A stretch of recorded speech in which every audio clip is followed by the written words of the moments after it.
कभी कभी ऐसा होता है कि दांत बहुत ज़्यादा हिलने लगे हैं, एक एक करके दांत बाहर आ रहे हैं, मसूड़ों से खून भी निकलने लगा है, बहुत दिनों से खाना नहीं खा पा रहे हैं, दबाव नहीं बन पा रहा दांतों से, कड़क चीज़ चबाई नहीं जाती। और जब आप फिर डेंटिस्ट के पास जाते हैं दिखाने के लिए और फिर आपको ये बताया जाता है कि आपकी हड्डी काफ़ी गल चुकी है, अब इसमें कुछ भी करना संभव नहीं है, तो आपको बहुत ज्यादा सदमा लगता होगा। दोस्तों, कुछ इसी तरीके का एक केस है, आप जरूर देखिए। ये देखिए, ये है निर्मला जी। जब ये मेरे पास आई थी तो बहुत परेशान थी कि सर मेरे दांत बहुत ज्यादा हिल रहे हैं, मेरे मसूड़ों से खून आ रहा है और एक एक करके दांत निकल भी गए हैं। कई बार ऐसा होता है कि नीचे के दांत है तो ऊपर के दांत नहीं है, ऊपर के दांत है तो नीचे के दांत नहीं है। खाना खाने के लिए जरूरी है कि ऊपर और नीचे दोनों जगह दांत होने जरूरी है, अदरवाइज अगर दोनों जगह दांत नहीं होंगे तो खाना को ग्राइंड कैसे करोगे।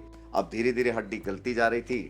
डेंटिस्ट के पास गए भी थे विजिट करने के लिए, बट कोई प्रॉपर ट्रीटमेंट भी इनको अच्छे से नहीं मिल पाया। इस वजह से काफी सालों से बहुत परेशानियां झेल रहे थे, जैसे तैसे करके खाना खाती थी। जब ये मेरे पास आई, जब मैंने इनका चेकअप किया तो दोस्तों, इनके ऊपर के ये देखिए पूरे दांत हिल रहे हैं, नीचे के भी पूरे दांत हिल रहे थे। नीचे इन्होंने एक ब्रिज लगा रखा है और वो ब्रिज भी पूरी तरह हिल रहा था। ये ब्रिज लगभग 4 से 5 साल पुराना है। जब इनके शुरू शुरू में दांत निकलना शुरू हुए थे तो इन्होंने ट्रीटमेंट लेने के बजाय उन दांतों को निकला करके और वहां पर एक ब्रिज लगा लिया। इसमें मैं एक बात ये कहना चाहता हूं, अगर आपके दांत हिल रहे हैं और अगर आप शुरुआती दौर में अच्छे डेंटिस्ट के पास संपर्क करते हैं, फ्लैप सर्जरी होती है, स्केलिंग होती है, कुछ पेरियोडोंटल ट्रीटमेंट्स होते हैं, उनके थ्रू आपके दांतों को काफी लंबे अरसे तक और बचा लिया जाता है। लेकिन इन्होंने ऐसा ट्रीटमेंट लिया नहीं, तो धीरे धीरे इनके दांत खराब होते चले गए। उसके बाद हमारा नेक्स्ट स्टेप आता है कि हमने इनका सीटी स्कैन कराया। तो सीटी स्कैन कराने के बाद जब हमने इन्हें देखा तो इनकी बोन पूरी तरह गल चुकी थी। जब मसूड़ों की बीमारी होती है, कीटाणु उसमें इतने पैदा हो जाते हैं कि धीरे धीरे वो आपकी हड्डी को भी गलाते जाते हैं। और यही कारण होता है कि जब हड्डी गल जाती है तो धीरे धीरे करके दांत भी निकलने लगते हैं। उम्मीद से कुछ ज्यादा इनकी हड्डी गली हुई थी। ऊपर के जबड़े में पीछे की साइड तो बिल्कुल भी बोन नहीं थी। नीचे की साइड में जो देख रहे हैं तो आगे आगे थोड़ी बोन बची हुई है और पीछे की साइड में बिल्कुल भी बोन नहीं है। ऐसी स्थिति में इम्प्लांट डालना बहुत मुश्किल होता है, लेकिन इम्पॉसिबल नहीं था। ऐसी स्थिति में हम लोग क्या करते हैं कि मान लीजिए पीछे की साइड में पूरी हड्डी गल गई, तो आगे आगे की हड्डी में इम्प्लांट की प्लानिंग करते हैं कि आगे की हड्डी में कुछ इस तरह की टेक्नोलॉजी यूज करें जिसमें आगे आगे की हड्डी में इम्प्लांट डाल करके हम पीछे तक दांत लगा पाए। और इस तरह की टेक्नोलॉजी बहुत एडवांस टेक्नोलॉजी है, ऑल ऑन 4। वो टेक्नोलॉजी का हमने प्लान किया कि हम 2 टिल्टेड इम्प्लांट पीछे डालेंगे, 2 स्ट्रेट इम्प्लांट डालेंगे, इसी तरह नीचे भी 2 टिल्टेड इम्प्लांट डालेंगे और 2 स्ट्रेट डालेंगे। अब टिल्टेड इम्प्लांट का मतलब होता है इस तरह से इम्प्लांट, तो आप बहुत पीछे तक दांत लगा सकते हो। यहाँ नीचे नीचे हड्डी है और तो आप टिल्ट कर दो तो टिल्ट करते ही ब्रिज आप लंबा बना सकते हो, मतलब पीछे तक आप दांत लगा सकते हो। यही ब्यूटी है ऑल ऑन 4 की। लेकिन इसमें बहुत एक्सपर्ट हैंड चाहिए होता है, बहुत एक्सपीरियंस डेंटिस्ट चाहिए होता है। फाइनली हमने सर्जरी का डिसीजन लिया, इनकी पूरी प्लानिंग करी, पूरी जांच करी। तो दोस्तों, साथ में इनके साथ एक और प्रॉब्लम आ गई। जैसे ये डेंटल चेयर पर बैठी तो इनका बीपी बूस्ट हो गया, एंजाइटी की वजह से बीपी बढ़ गया। हमने इनकी काउंसलिंग करी कि भाई ऐसा नहीं है, इम्प्लांट सर्जरी बहुत आसान होती है। कई बार ऐसा सोचते हैं ना कि यार ड्रिल होगा, कैसे तो ड्रिल होगा, कैसे इम्प्लांट डलेगा, कैसे स्क्रू डलेगा। तो दोस्तों, इसका एक सिंपल सा एग्जांपल है। देखिए, ऑर्थोपेडिक सर्जरी में जब कभी फ्रैक्चर हो जाता है तो बहुत बड़ी बड़ी ड्रिल्स करते हैं डॉक्टर्स और उसके अंदर रोड डालते हैं। तो उनके मुकाबले तो ये 10 से 12 mm या 15 mm की ड्रिलिंग है। लेकिन डर इसलिए होता है क्योंकि यहाँ इंसान जो होता है वो पूरा होश में होता है, आपको पता होता है। वहां पर जो इंसान होता है वो बेहोशी की हालत में होता है, तो उनको कुछ पता ही नहीं होता कितनी ड्रिल्स डली है, कितनी ड्रिलिंग हुई है, कितनी बड़ी रोड डली है ना। तो डरने की कोई बात नहीं होती। तो कुछ इसी तरह की काउंसलिंग हमने इनसे करी कि भाई आप डरिए मत, बहुत सब कुछ ठीक हो जाएगा। धीरे धीरे जब काउंसलिंग करते गए तो इनका बीपी भी डाउन आ गया।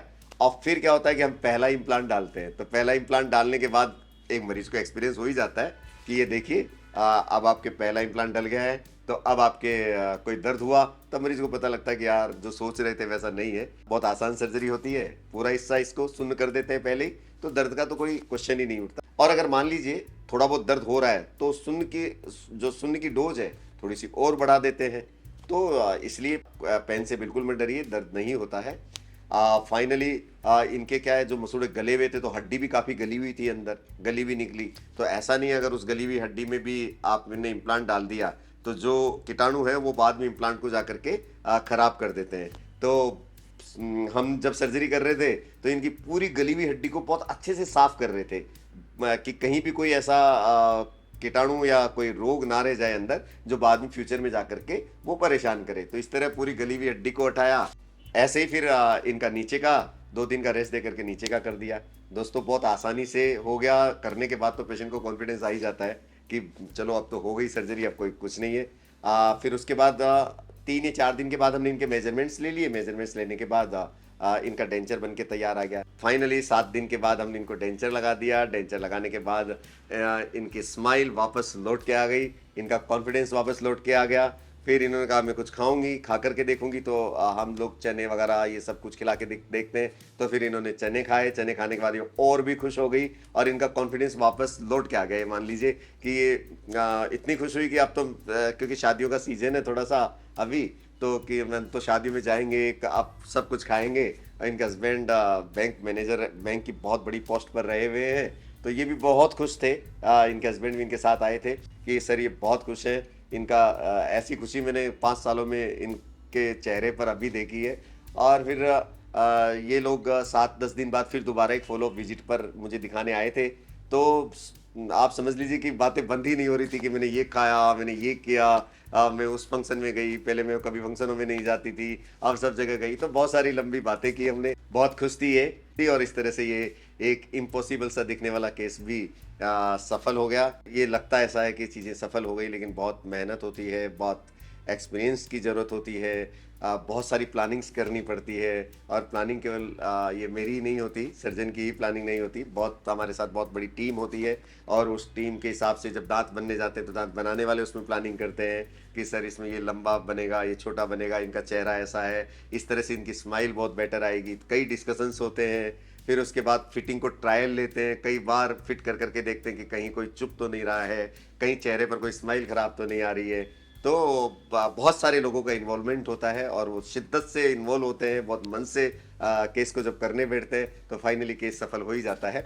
तो इस तरह से अगर आपके साथ कोई भी प्रॉब्लम है तो आप घबराइए नहीं, नियर बाई कोई भी एक्सपीरियंस डेंटिस्ट से आप संपर्क कीजिए। अपने आप को दुखी मत रहिए, क्योंकि सब चीज़ें ठीक हो जाती है, सब चीज़ों का इलाज संभव है। और मैं तो यही कहूँगा कि यार समय पर इलाज करा लीजिए भाई, क्योंकि टाइम पर इलाज करा लोगे तो इन सब चीज़ों की इतनी बड़ी सर्जरीज इनकी ज़रूरत ही नहीं पड़ेगी। इसलिए टाइम पर इलाज होना बहुत ज़रूरी है। हमारी जो है ना मेंटेलिटी ऐसी बन गई है कि दांत को सबसे बाद में देखते हैं कि थोड़ा बहुत चीज़ें दर्द भी हो रही है तो कभी पेन किलर लेके दबा दिया, या हल्की सी ब्लीडिंग आ रही है तो उसको इग्नोर मार दिया कि नहीं यार क्या करेंगे दिखा के। डेंटिस्ट की विजिट लीजिए, बहुत थोड़ी सी चीज़ों में वो शुरुआती दौर में इलाज हो जाते हैं। तो अपना ध्यान रखिए, किसी तरह की लापरवाही मत करिए। फिर मिलेंगे किसी नए केस के साथ, जब तक आप अपना ध्यान रखिए और खुश रहिए। Thank you very much. पहले मेरे दांत बहुत खराब थे, बिल्कुल भी खाना नहीं खा सकती थी। अब मेरे पूरे मुंह में मैंने यू डेंट में इम्प्लांट डलवाए हैं। उसके बाद मेरी जिंदगी बदल गई। अब मैं सब कुछ खा सकती हूँ, अच्छे से स्माइल कर सकती हूँ, ना कोई दर्द है ना कोई परेशानी है। थैंक यू डेंट, थैंक यू डॉक्टर राजेश, जिन्होंने मेरे इतने अच्छे दांत लगाए। सच में यू डेंट है तो स्माइल है। हाँ, मैं विनोद खंडेलवाल। मेरी वाइफ के दांत बहुत ही ख़राब हो गए थे, तो हमने राजेश गुप्ता साहब से, डॉक्टर साहब से कांटेक्ट किया। इन्होंने इनके इम्प्लांट्स सजेस्ट किए और लगभग 2 महीने से ऊपर हो गया है। और she is now perfect, looking perfect, और खाने में भी कोई दिक्कत नहीं आ रही। तो I am very much thankful to doctor Rajesh.